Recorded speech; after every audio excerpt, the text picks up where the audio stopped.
Hey, what's up? It's been a while. Yeah, okay.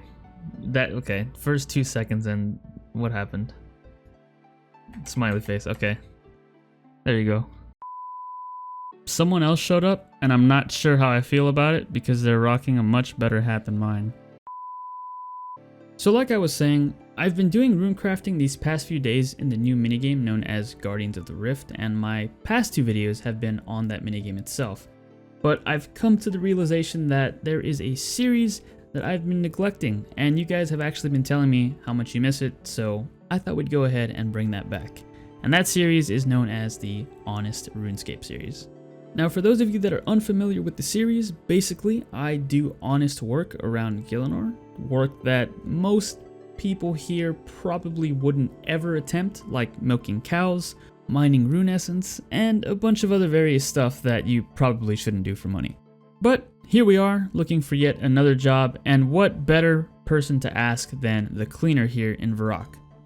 Now unfortunately, the cleaner here doesn't have a talk option, which is kind of sad, and coincidentally it's gonna make this part kinda tricky since I can't talk to him to keep him in place, so bear with me. Hey, cleaner guy. Who? Me? Yeah, you. Oh wow, no one ever notices me. That's so sad. Anyways, I was wondering if you knew of any work. Well, my boss got upset with me a couple days ago, because I told him I wouldn't work at the Grand Exchange anymore. I worked there for a few days, but I just couldn't handle all the noise, the gambling, and the prostitution. The prostitution? Yeah, people are selling their bodies for 10,000 GP. Anyways, the job is open if you want it. Go ahead and see how long you can last there before you become one of them. Well, I'm not gonna lie, that does sound like an interesting job. But before I go, is there a reason why you're shaking like that? What do you mean? Never mind.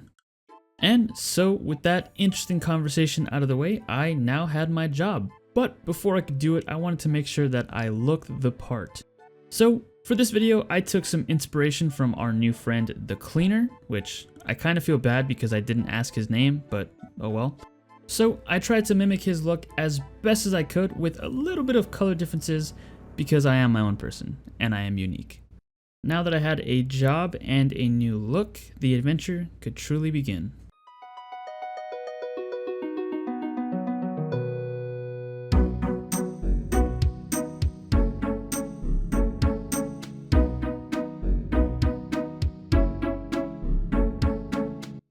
So without wasting any more time, I went straight to the GE to begin my job, and for the next hour, my home was going to be World 330, a very popular place and highly populated world because of the fact that people love to host houses there. So this is one of the best choices for this method. As you can see, I met a fellow firemaker trainer person lighting fires. Yeah, training their fire making. So I pretty much just followed them and picked up all of their ashes, and it worked out pretty well.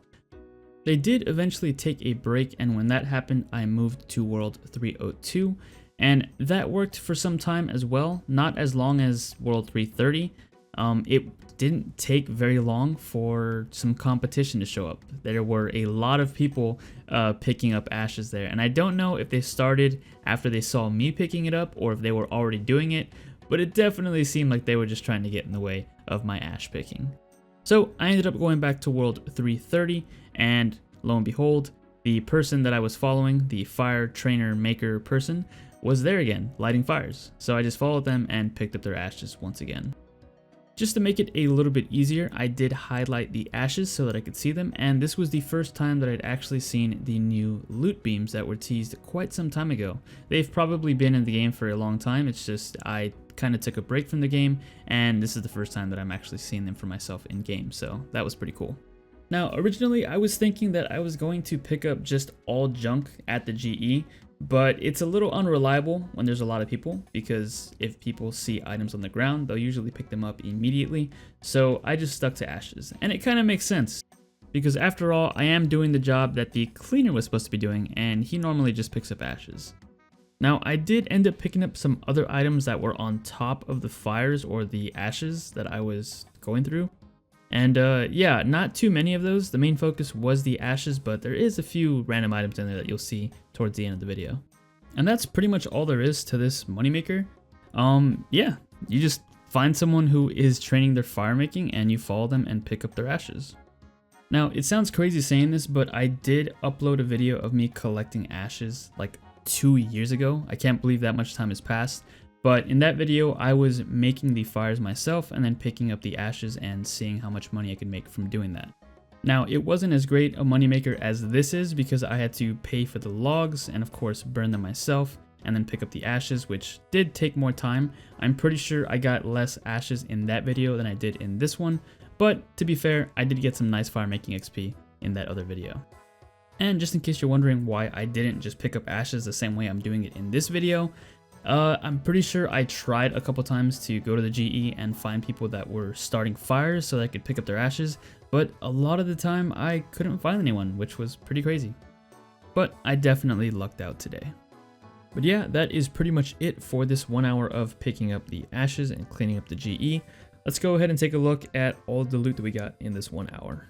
So now that we're finished with our 1 hour of cleaning the GE, we can sell off all of the lovely items that we picked up, mostly ashes. I ended up putting the ashes in there for 72 GP, to which they sold instantly. The logs I just threw in for a random low amount, and the steel hosta was surprisingly very cheap. It sold for 8 coins, and it's a very deadly weapon, so for 8 coins, yeah, I'm not sure if that's a fair price, but interesting nonetheless. Something else that kind of threw me off was the tax. I had completely forgotten that there was a tax in the GE. It has been so long since I've used it. But yeah, that's crazy. Luckily though, I don't think we got hit with any taxes because of how low the prices were for these items. So yeah, that's really good considering that we're not making a lot of money to begin with. So after selling everything off, we made about 74,000 GP, and if we add that to the total amount of money that we made for this series, we have a grand total of 366,380 GP, and that is after 10 hours of honest work.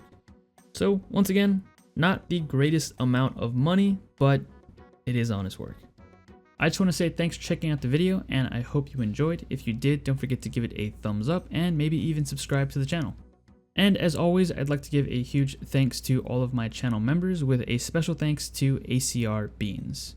Once again, thanks for watching, hope you enjoyed, and as always, I will catch you guys in the next episode.